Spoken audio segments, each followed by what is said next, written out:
Kerinduanku berada dekatmu Tuhan. Kerinduanku selalu senangkan hatimu. Tak pernah ku bayangkan hidupku tanpamu.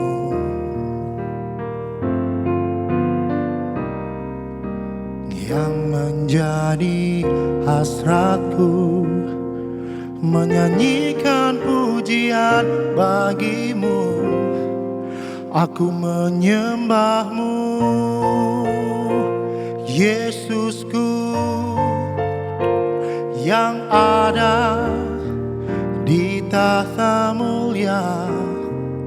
Aku memujimu dengan segenap hatiku. Ku menyembahmu selalu, tak ingin ku pergi menjauh darimu, Yesusku.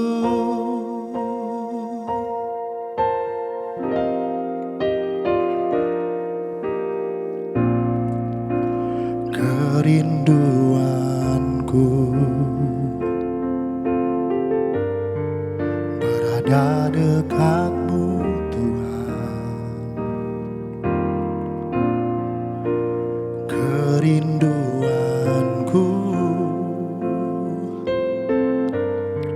selalu senangkan hatimu. Tak pernah ku bayangkan hidupku tanpamu. Yang menjadi hasratku menyanyikan pujian bagimu. Aku menyembahmu, Yesusku, yang ada di tahta mulia. Aku memujimu dengan segenap hatiku. Ku menyembahmu selalu, tak ingin ku pergi menjauh darimu, Yesusku. Aku menyembahmu, Yesusku, yang ada di tahta mulia. Aku memujimu dengan segenap hatiku. Ku menyembahmu selalu, tak ingin ku pergi menjauh darimu, Yesusku. Tak ingin ku pergi menjauh darimu, Yesusku.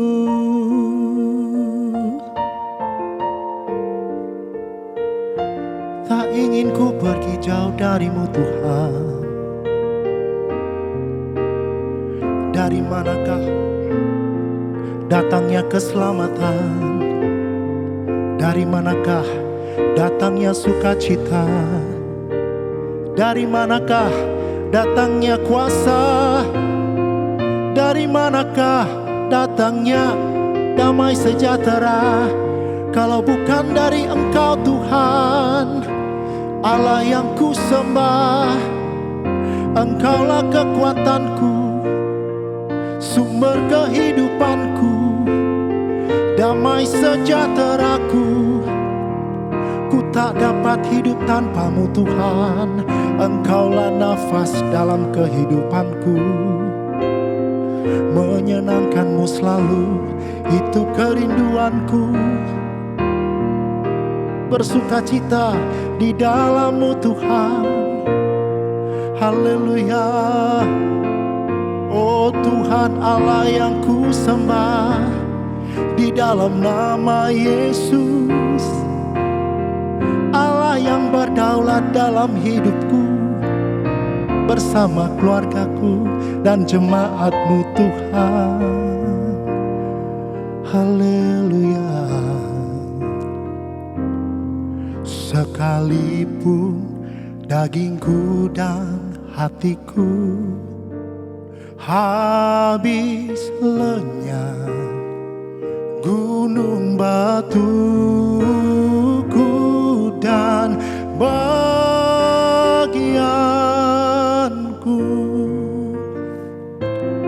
tetaplah Allah selama-lamanya. Sekalipun dagingku dan hatiku habis lenyap, gunung batuku dan bagianku, tetaplah Allah selama-lamanya. Tetaplah Allah selama-lamanya. Tetaplah Yesus selama-lamanya.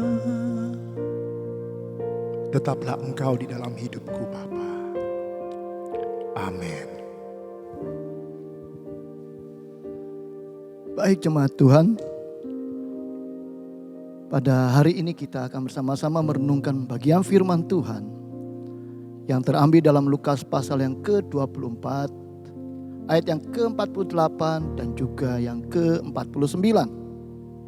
Lukas pasal yang ke-24, ayat yang ke-48. Kamu adalah saksi dari semuanya ini, dan aku akan mengirim kepadamu apa yang dijanjikan Bapakku. Tetapi kamu harus tinggal di dalam kota ini sampai kamu diperlengkapi dengan kekuasaan dari tempat tinggi. Kisah ini sangat menarik karena dilatar belakangi oleh rangkaian kisah penyaliban Kristus Yesus dan kebangkitannya dari dunia orang mati. Dikatakan kita semua adalah saksi. Saksi dari apa? Saksi mengenai apa? Saksi dalam hal apa? Tentu yang dimaksud adalah saksi dari setiap kejadian atau peristiwa yang terjadi pada saat itu, di mana para murid-murid Tuhan Yesus dalam kepanikannya mencari tubuh Yesus serta kebingungan mendengar bahwa kubur Yesus kosong dan berjumpa langsung dengan Yesus yang telah bangkit dari kematian dan mengenakan tubuh yang penuh dengan kemuliaan. Karya keselamatan dan kebangkitannya sudah dikerjakan dan digenapi oleh Yesus sebagai sosok penyelamat hidup manusia. Tetapi tidak berhenti sampai di situ, melainkan setiap kita sebagai orang percaya, orang yang beriman, orang yang telah menjadi saksi dalam segala hal, kita diberikan suatu tugas dan kewajiban untuk melaksanakan panggilan kita sebagai orang percaya untuk terus terlibat dalam memberitakan dan melaksanakan amanat agung Tuhan Yesus kita sampai ke ujung dunia. Dikatakan dalam Kisah Para Rasul pasal yang pertama ayat yang ke-8, kamu akan menjadi saksiku sampai ke ujung dunia. Hal ini berarti ada tugas dan tanggung jawab yang kita emban bersama untuk dapat melaksanakannya. Untuk dapat kita memenuhi dan mencapai segala tugas dan tanggung jawab, kita terlibat turut mengambil bagian dalam misi karya Allah yang besar. Tentu Tuhan akan memperlengkapi semua kita dengan kekuasaan dari tempat yang maha tinggi. Hal ini menunjuk kepada pribadi yang selama ini atau yang sejak dari awalnya terlibat dan berperan besar dalam pekerjaan Tuhan di muka bumi ini. Pribadi itu adalah Roh Kudus. Ada lebih gampang mengenal Yesus Kristus daripada Roh Kudus. Karena Yesus Kristus telah datang dalam sejarah umat manusia. Tetapi tidak demikian dengan Roh Kudus. Roh Kudus diam dalam kesaksian orang-orang percaya sehingga tidak diperlihatkan kepada manusia. Seperti yang sudah dikatakan bahwa dalam Lukas pasal yang ke-24 ayat yang ke-49, Tuhan Yesus akan mengirim, memberikan apa yang dijanjikan Bapa kepada kita. Dan di dalam Yohanes pasal yang ke-14 ayat yang ke-16 sampai dengan ayat yang ke-17, hal yang sama jauh-jauh hari sebelumnya Tuhan Yesus kembali mengingatkan kepada murid-muridnya. Dikatakan, aku akan minta kepada Bapa. Artinya permintaan Yesus di sini adalah sebuah permintaan yang tidak muluk-muluk atau berkelebihan.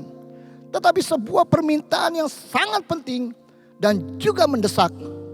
Karena Yesus tahu dan memahami ada begitu tantangan, pencobaan, pergumulan, dan juga keterbatasan yang ada di dalam hidup setiap kita sebagai umat manusia. Kemudian dikatakan, dan ia akan memberikan. Artinya ada kepastian dalam permohonan dan juga keinginan Tuhan dalam memberikan yang terbaik. Kepadamu seorang penolong yang lain, supaya ia menyertai kamu selama-lamanya. Artinya tidak ada batasan atau masa berlaku. Roh Tuhan terlibat langsung dalam segala kehidupan manusia. Sejak selalu ada, sepanjang masa, sampai pada akhir kehidupan. Di ayat yang ke-17 dikatakan yaitu Roh kebenaran. Dunia tidak dapat mengenal dia, sebab dunia tidak melihat dia dan tidak mengenal dia. Tetapi kamu mengenal dia, sebab ia menyertai kamu dan akan diam di dalam kamu. Artinya Roh Kudus yang ada dalam kita sifatnya mengarahkan, mengingatkan, menyadarkan, menguatkan, menghibur, dan juga memateraikan hidup setiap kita dalam kebenaran.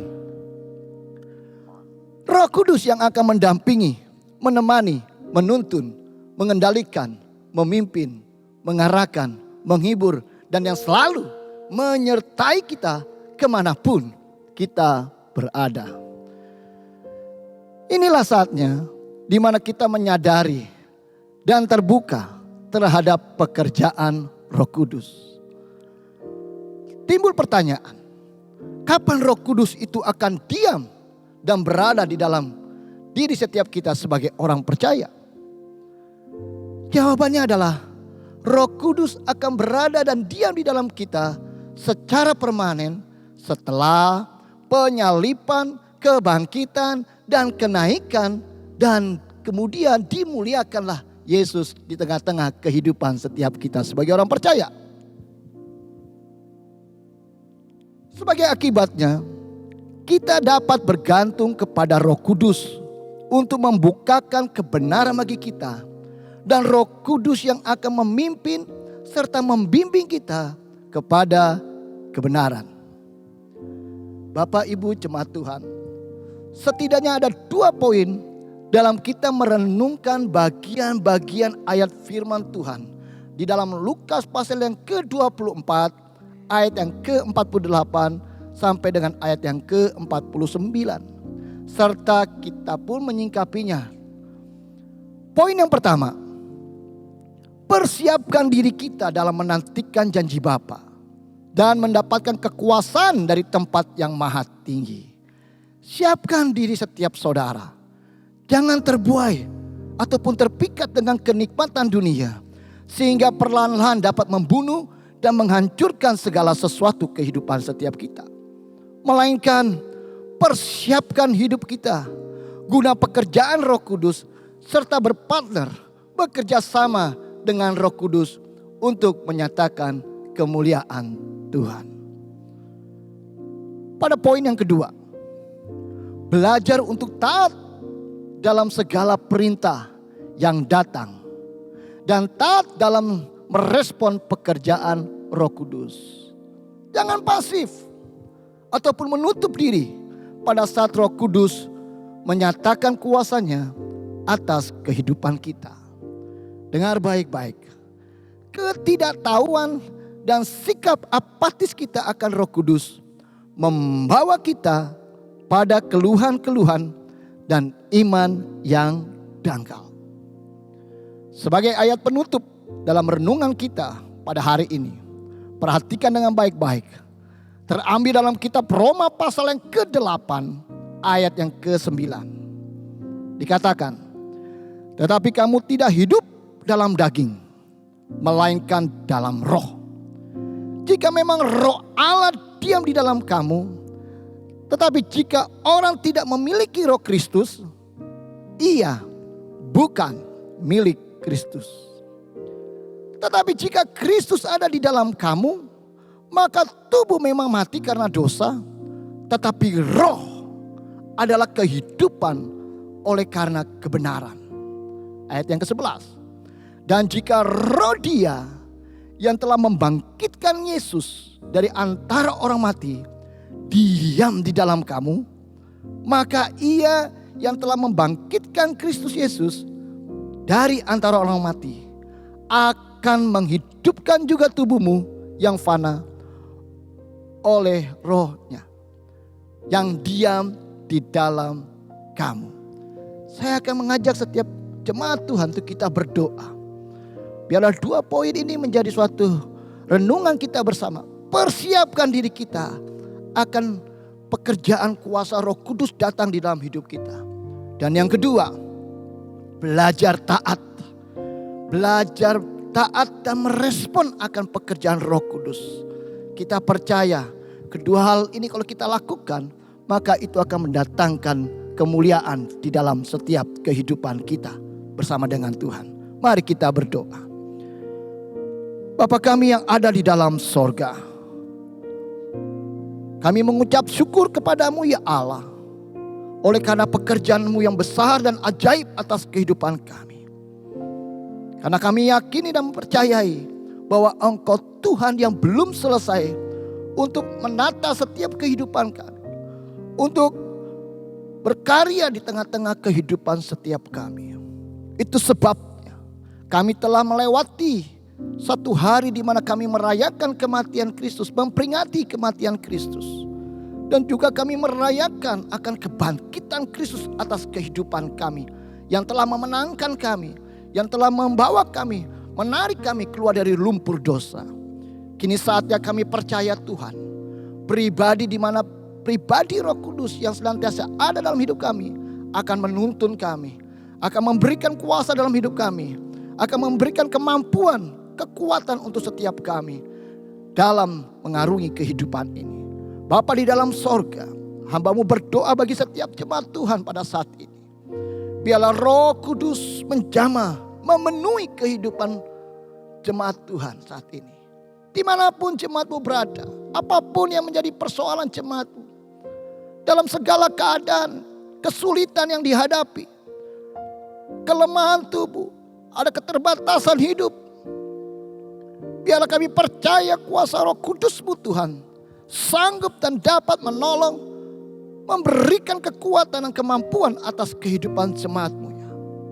Biarlah Roh Kudus terus berkarya atas kehidupan jemaat Tuhan, sehingga kami bisa melihat Roh Tuhan senantiasa tinggal dan hidup di dalam hidup kami dan menuntun setiap kami semua.